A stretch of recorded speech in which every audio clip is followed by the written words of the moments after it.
Hello મિત્રો, કેમ છો? મારા નવા વિડીયોમાં તમારા બધાનું સ્વાગત છે। મને આશા છે કે તમે બધા મજામાં જ હશો। તો મિત્રો, આજે આપણે વડોદરાના કાશી વિશ્વનાથ મહાદેવના દર્શન કરવા જઈ રહ્યા છીએ। તો જો અહીંયા સયાજીરાવ ગાયકવાડનો લક્ષ્મીવિલાસ પેલેસ છે, તેનો ગેટ છે। ગેટની થોડે દૂર જશો એટલે ફતેહસિંહ ગાયકવાડનું મ્યુઝિયમ આવે છે। મ્યુઝિયમની બિલકુલ સામે તળાવ છે અને તળાવની બિલકુલ બાજુમાં કાશી વિશ્વનાથનું મંદિર આવેલું છે। તે રોડની બિલકુલ ટચ હોવા છતાં પણ જો ગેટની અંદર તમે પ્રવેશ કરો તો એકદમ તમારા મનને શાંતિ આપે એવું અહીંયા મંદિર અને જગ્યા આવેલી છે। તો અહીંયા જો મંદિરની બહાર નંદી મહારાજ બેઠા છે। મંદિર અહીંયાથી એકદમ સુંદર લાગી રહ્યું છે અને ભગવાનના પણ દર્શન કરી લીધા છે।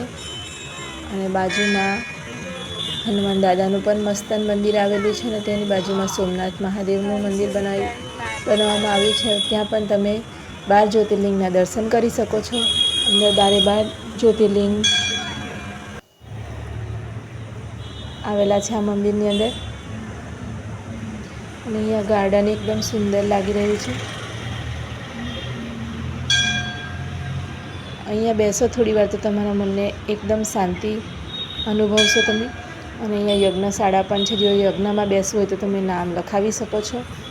અને અહીંયા યજ્ઞશાળાની બિલકુલ બહાર ગણપતિ દાદાનું મંદિર આવેલું છે। અહીંયા બેસવા લાયક પણ બહુ સુંદર જગ્યા આવેલી છે। અહીંયા અંદર તમે થોડી વાર બેસો તો ખરેખર તમને ખૂબ જ સારું લાગશે।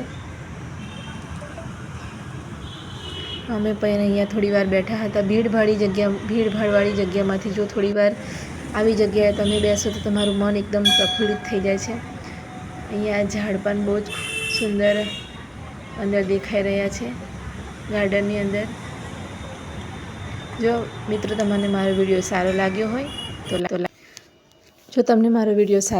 તો લાઈક, શેર અને સબસ્ક્રાઈબ કરવાનું ભૂલતા નહીં। અને મંદિરની બહાર એક આવું બોર્ડ લગાવેલું છે, ત્યાં દર પૂનમે વડોદરાથી સાળંગપુર નિઃશુલ્ક બસ સેવા છે।